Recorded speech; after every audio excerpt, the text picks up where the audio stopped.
Whenever people think about the United States and my my current political situation, the laughable and seemingly insane, idiotic ideologues that usually come to mind that everybody asks me about, like this guy tonight just asked me, how did seemingly insane?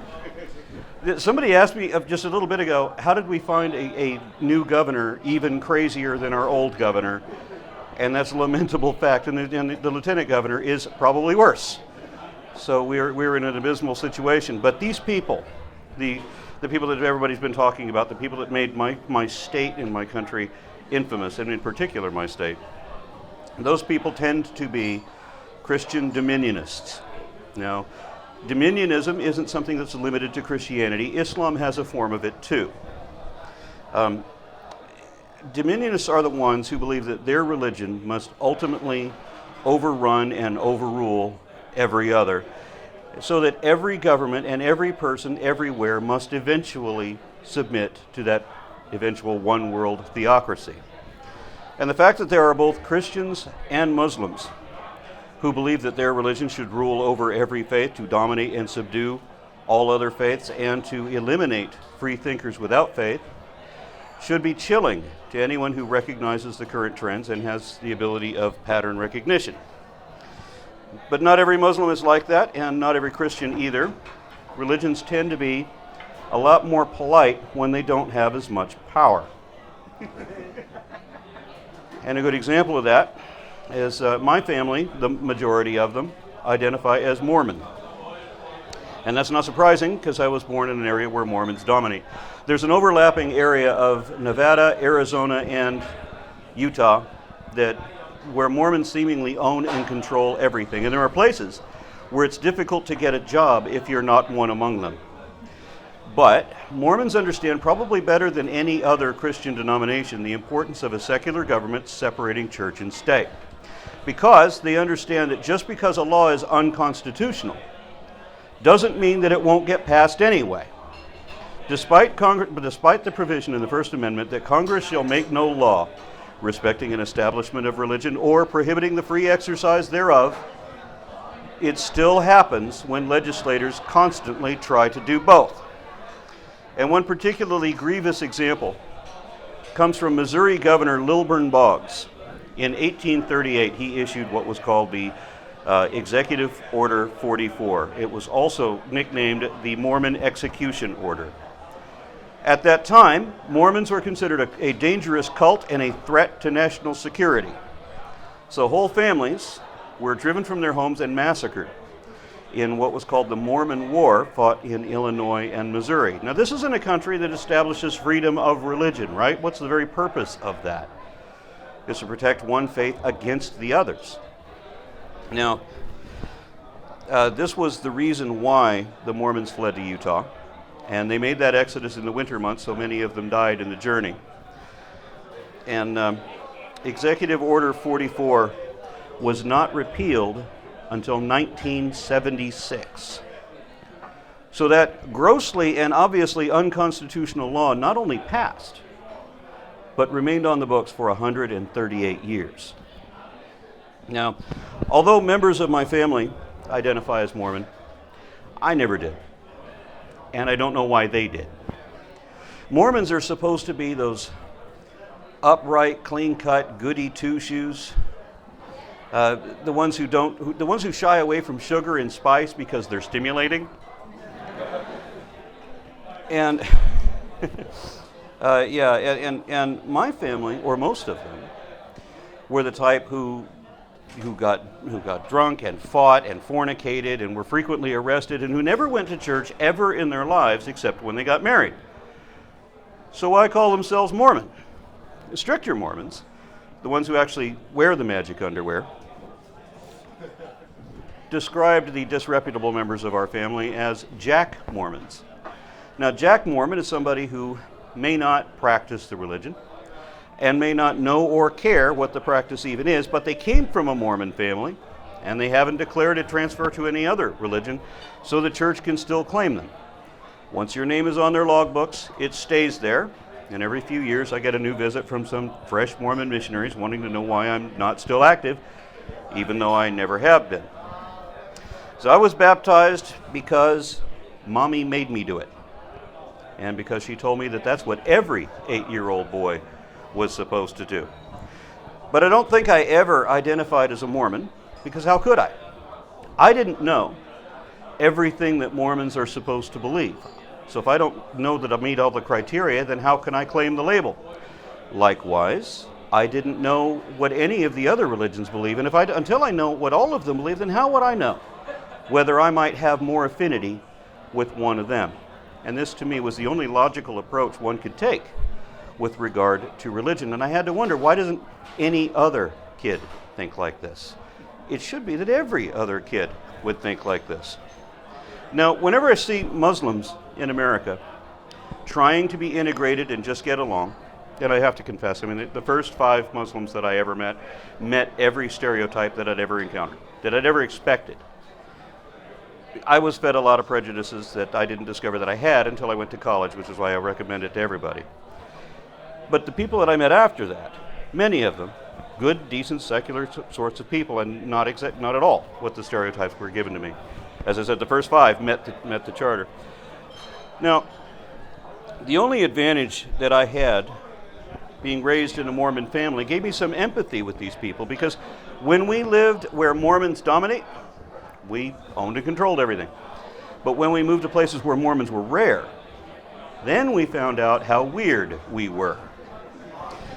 Whenever anybody found out that my family was Mormon, then immediately they would start telling me all these crazy things that we believe, as if I wouldn't already know. And why are they telling me? Because they don't think I already know. Because people have a tendency to drop a label without understanding what that means, or understanding what the belief means. And so I would listen to people give me all these crazy beliefs, and they would say, "You want to come inside and tell my mother that she believes all these things?" And that invitation was always refused. Don't get me wrong, the Mormons do believe some really silly things.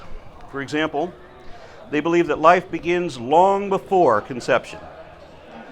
They believe that we existed before we were born in spirit form, and that we choose our parents. So that we made a decision as to who we were going to be born to. Now, they didn't explain how we chose our parents, both of them, as if our parents didn't choose each other. But then once you're born, you get a physical body, and you get to keep that even after you die. And there's some weird implications of that too. What are you going to use the body for after you die? I mean, I was told that, you can't be cremated. I was looking at all these cemeteries everywhere, and I was telling my mom when I was a little bitty kid, I said, well, if 6 billion people all die, and I think it was only 3 billion in the population worldwide at that time because I'm old, but I said to my mom, if all these people, billions of people die, everywhere is going to be a graveyard. So wouldn't it be better if we just cremate our bodies? And she got aghast, because she believed that there was a time when we were all supposed to rise from the grave and go walking around again. I don't want to be a zombie. And I said, well, why, we have to keep our body? Well, what about all the people that are filled with formaldehyde now? That's not the real them. What about the people that were eaten by sharks?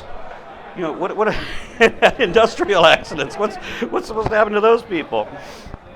So in their view, God and Jesus are separate people, and that the Holy Ghost doesn't have a body because he's never been born yet. God, however, has a body.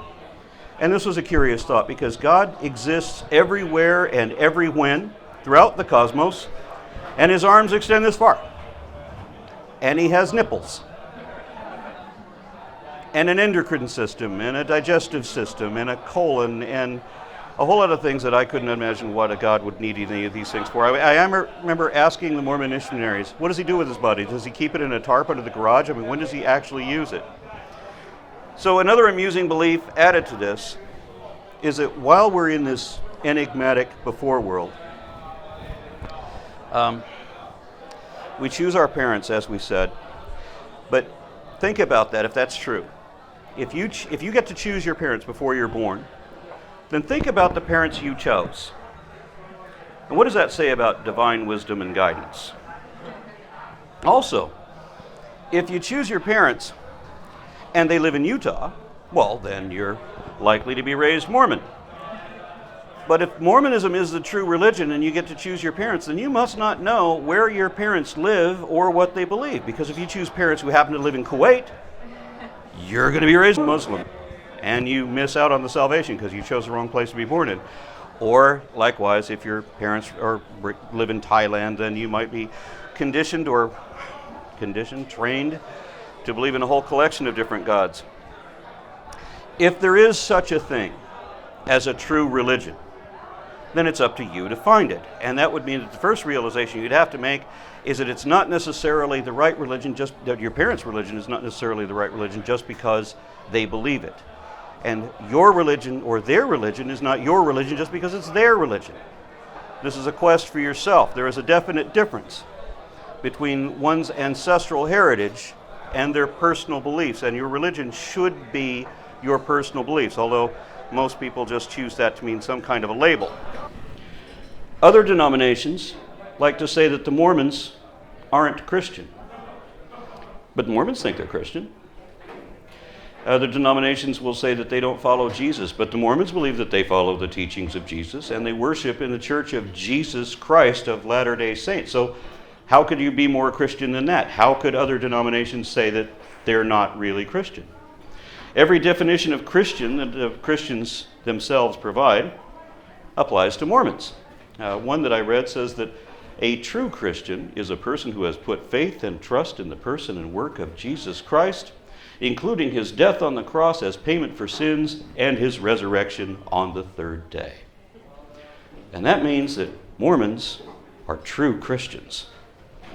But the same people who say that Mormons aren't Christian also say that Catholics aren't Christian either. And these same people also brag at the same time that Christianity is the world's leading or most popular religion. But Catholicism makes up just over half of the total Christian collective. So if Catholics aren't really Christian, then Christianity isn't the world's leading religion anymore. Islam is. And it's going to be that way eventually anyway. Islam already has 1.5 billion people and has been reported to be the fastest growing religion around the world for decades, while Christianity is in a general state of decline worldwide. The math really isn't hard to work out. But as fast as Islam is growing, irreligious secularism is growing even faster. As people are walking away from faith, and not just the faith they were raised with, they're walking away from the very concept of faith itself.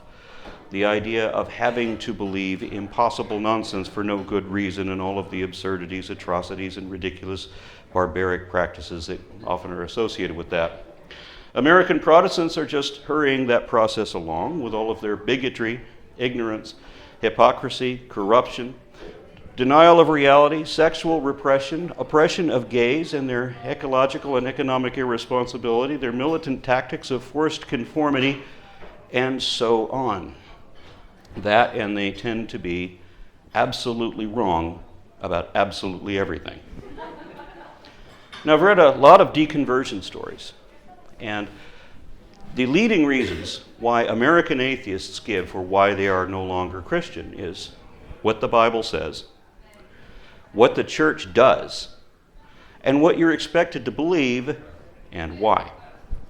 Now, you would expect that the good work of science would play a prominent role in that decision, but it doesn't.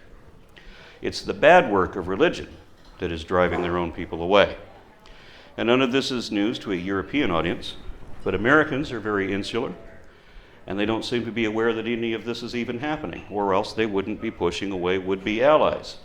If Catholics aren't Christian, then Christianity there are actually fewer Christians than there are people with no religion at all. And those who exclude Catholics from the Christian collective also exclude Orthodoxy and Mormons and Jehovah's Witnesses and a whole lot of other would-be allies. So if Catholics aren't Christian and only Protestant denominations like Baptists and Pentecost and so forth are, then Christianity is actually the fourth largest religion, beneath Catholicism and even beneath Hinduism. And bear all this in mind the next time that somebody tells you that Christianity isn't a religion, it's a philosophy. Ask them which one is the number one religion, and see if they're willing to concede that title to Islam. We know that Christianity is not a philosophy because a philosophy is a rational analysis of the truths and principles of being, knowledge, and conduct. And simply asserting as fact that which is not evidently true and then refusing to be reasoned with is irrational by anyone's standards. That's not philosophy, that's faith. And it's a faith that is not examined either, because there's no actual facts to explore. There's nothing anybody can say that is actually true of their religion, so there's nothing that they can claim to, or honestly claim that they actually know. And all they can do is interpret their folklore, and there's no agreement on their interpretation either, because no one can tell who is right, and everybody's apparently wrong. So how do we know whether Christianity is a religion? We first have to know what a religion is. And my professor in world history, or the history of world religion, said that that word defied definition. But I said that you can define religion if you adhere to the rules of systematic classification. If you're going to categorize any collective, you first have to identify all of the traits held in common by every member already universally accepted within that set. Define your category accordingly, and then you can determine whether some new addition truly belongs there or not. For example, let's say we're talking about gods. You cannot define God with a little g such that that definition only applies to God with a big G. And if you did, bear in mind that Hindu is already associate or call their God with a big G too. So you can't define God as a creator either, because that doesn't apply to Thor, Dionysus, or Shiva, and they are still universally accepted in the category of gods. So regardless, whatever God you want to posit as the one true God, remember that, Krishna, Ishtar, Apollo, Odin, Horus, and Guan Yu were each worshipped by millions of people over thousands of years, and you can't dismiss all these other people's other gods simply by definitional fiat. Neither can you redefine God to say that God is love, or God is nature, or God is the laughter of children. Because that doesn't apply to anyone else's gods. And it damn sure doesn't apply to the God of Abraham. For future reference, all gods have human attributes and miraculous powers, essentially magic, because miracles and magic actually have the same two definitions. You can look them up. And if you destroy their physical body, they will either continue on without it, or they'll go get a new one. So deities can be summarily defined as magical, anthropomorphic immortals. That's what a god is, because that's what all gods are.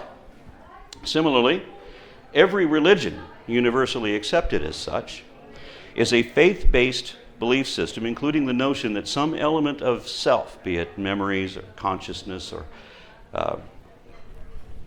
some other soul perhaps, continues beyond the death of the physical body, transcends and survives that. And remember this if you ever meet a creationist, because not only do they like to pretend that Christianity isn't a religion, they like to pretend that evolution somehow is, even though it meets none of these criteria. And several people have tried to tell me that my definition of evolution is incorrect because there are exceptions. And if that were true, then they'd have a point. But I've yet to see any exceptions. There are some beliefs that don't qualify as religion, but also aren't universally accepted as such, like Taoism, for example. Taoism, the core of that canon is that nature acts without intent and therefore cannot be said to be benevolent nor malevolent to anything. But Taoism is typically associated with Confucianism and traditional Chinese spiritualism and ancestor worship and so forth, so it may become a component of religion without actually being a religion itself. It's still an independent concept. And I've been told that the Pharisees and the Sadducees didn't believe in any supernatural afterlife, but according to the Jewish Virtual Library, they do, and they are the spiritual fathers of modern Judaism. I went into a Theravada Buddhist temple, armed with my definition, meaning to test it. And their teacher told me that Buddhism doesn't qualify as a religion because Buddha is not a god, they don't believe in any concept of the self, and they don't believe in any kind of afterlife, including reincarnation. They said that you can't really be born again since you've never been born before.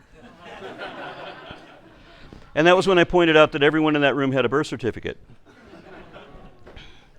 Moments later, that same teacher said that he prays to Buddha, and that Buddha hears his prayers and answers them by miraculous means. And so, of course, I jumped in and said that, so by your own admission, Buddha is a magical anthropomorphic immortal who answers prayers and performs miracles. So he is a god after all. And the teacher was losing patience with me, but he continued. And he said, moments later, he said that you may be a ghost for a while before you come to live in another body. And I said, wait. You, as in yourself, the self you don't believe in, may survive the death of the physical body to go on and continue in some other form? That is religion by definition. And they didn't want to talk to me anymore. Now, I don't think this guy speaks for all of Buddhism. He was a teacher in the Thai temple, in this temple that was the hub of a Thai community. But he was not Thai himself. He was an American Caucasian convert, and I think he could have carried on some remnants from his previous doctrine into the new religion. But I've also seen examples of Oriental Buddhism, where the Buddha is depicted in much the same way, where he appears in visions, where he performs miracles in the same sort of vague, indeterminable, inexplicable, mysterious way that Yahweh does. And I've met other Buddhists whose Buddhism wasn't appreciably different than pantheism. And many of them only believe in cause and effect. And this one woman who held this kind of position was from India, and I asked her, why call yourself Buddhist? Why not atheist? And she admitted that her brand of Buddhism was exactly atheism and was not a religion at all, but she considered atheism to be empty. Whereas Buddhism had an attachment to ceremonial costumes, traditions, holy days, ancient scriptures, and even mythology. So what has atheism got? Remake of Cosmos? And I should note that neither Carl Sagan nor Neil deGrasse Tyson ever identified as atheist, even though that title definitely applies to both of them. I have encountered people who said that just because I don't believe in gods doesn't mean I'm an atheist. Yeah, exactly. That's what that does mean. Unfortunately, that's all that means. It doesn't mean that you're a skeptic. It doesn't mean that you're a humanist or an epistemist. And ideally, you should be all of these. And I've been to a lot of airports recently, and it's fun to point out the different faiths. You know, those women are obviously Muslim, and that guy's turban means he's a Sikh. And look at those Hasidic Jews trying to get on an airplane with no women on it. And see that hippie chick with the pentacle? She probably calls herself a witch. But where are the atheists? Because if they're not bold enough to wear that label on their t-shirt in an airport, and frankly few of us are, then how would you identify them? I think that most atheists neither need nor want any of that crap. But I met a bunch of atheists who identify as humanists because they actually do want something similar to what religion has. They want a sense of community that also has a sense of ethics. But humanism can't compare to shaved heads and saffron robes on an eightfold path out of an opium den. Especially not when they get to pretend that they are anointed or enlightened.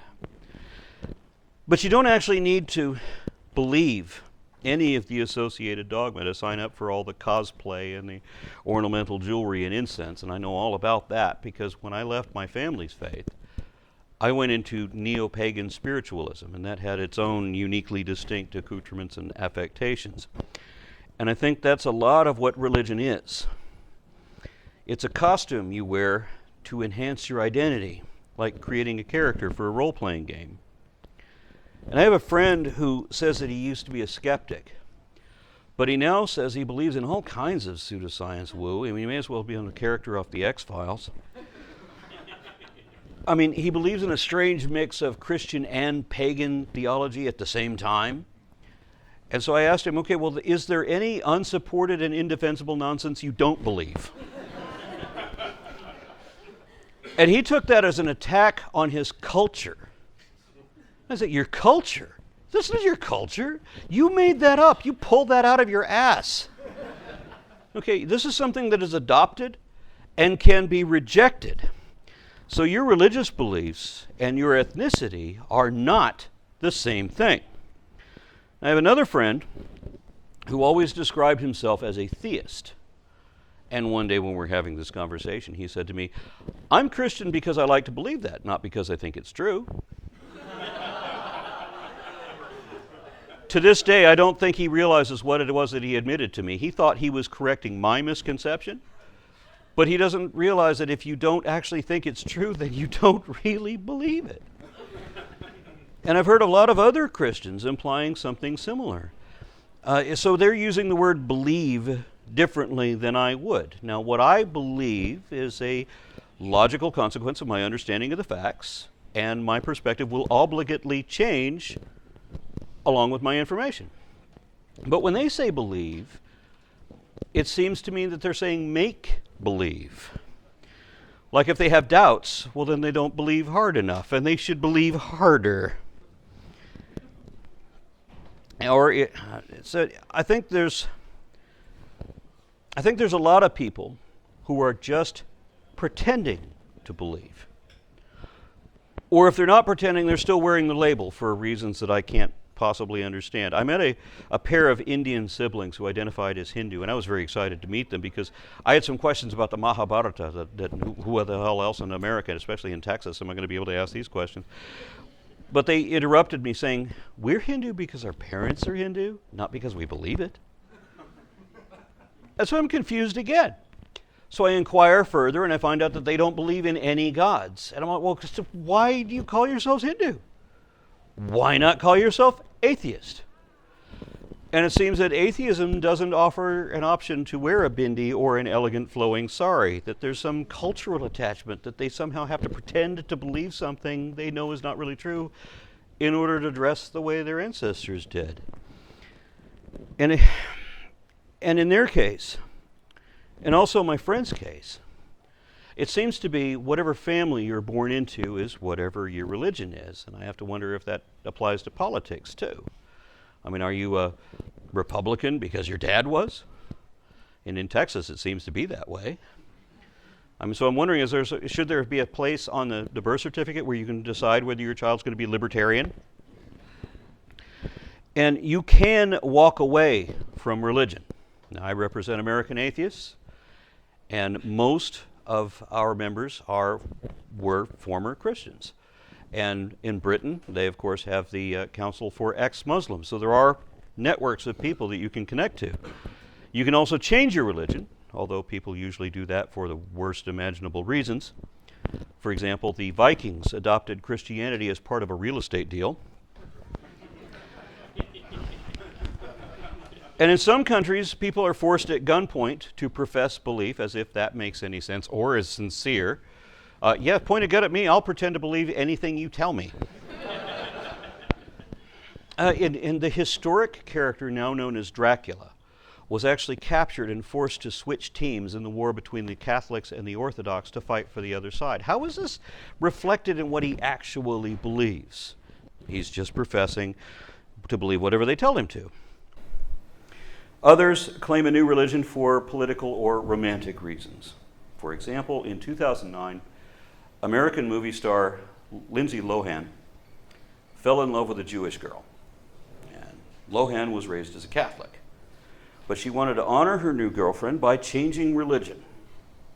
And what I thought was intriguing about that, apart from the fact that Lindsay Lohan is in a lesbian love affair, was that she said that she didn't say that she had already changed her religion. She planned to do that next month. Now, I have no idea what goes on in somebody's head when they're thinking about things like this, but this is my impression of what she might have been thinking.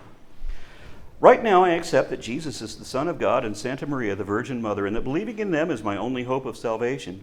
But I want to honor my lover by distorting my comprehension of historical reality.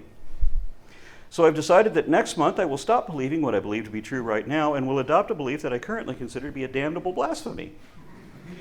But it's all right, because 1 month from now, I'll also consider my current belief to be another form of idolatry, so it's all good. And somehow it doesn't matter to her that both religions prohibit homosexuality. You notice that changing her religion has nothing to do with changing her mind. This has nothing to do with anything she actually believes. This is just a label she wears. It's the clothing, as I said, that we adorn our identity. And my brother's the same way regarding the Dallas Cowboys football team. He wears their jerseys, wears their caps, drinks out of their coffee cup, buys all of their merchandise, and is completely irrational about it. And if you bring up that, if you try to tell him that the Dallas Cowboys haven't been to the Super Bowl since the 20th century, you started a fight. And he's not going to praise any other team, because that would be blasphemy. And some people seem to choose their religion the same way. When we were in Northern Ireland, we were told that the Celtics were the Catholic team and Linfield was the Protestant team, or maybe vice versa. I'm not really sure. It doesn't really make any difference. The point is, the only way to tell the Catholics from the Protestants was by what football jersey they wore, because they're still Irish, and they're not essentially different otherwise. It's just that the religion has created this artificial divide. And religion is like that.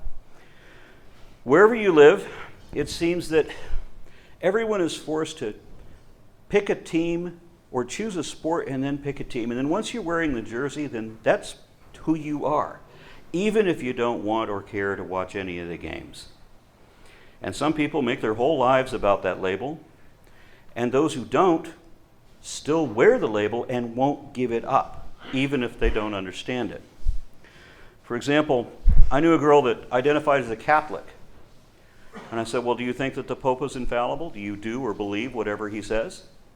And she looked at me confused and said, what's a Pope? And I know people who say, well, we're Christian.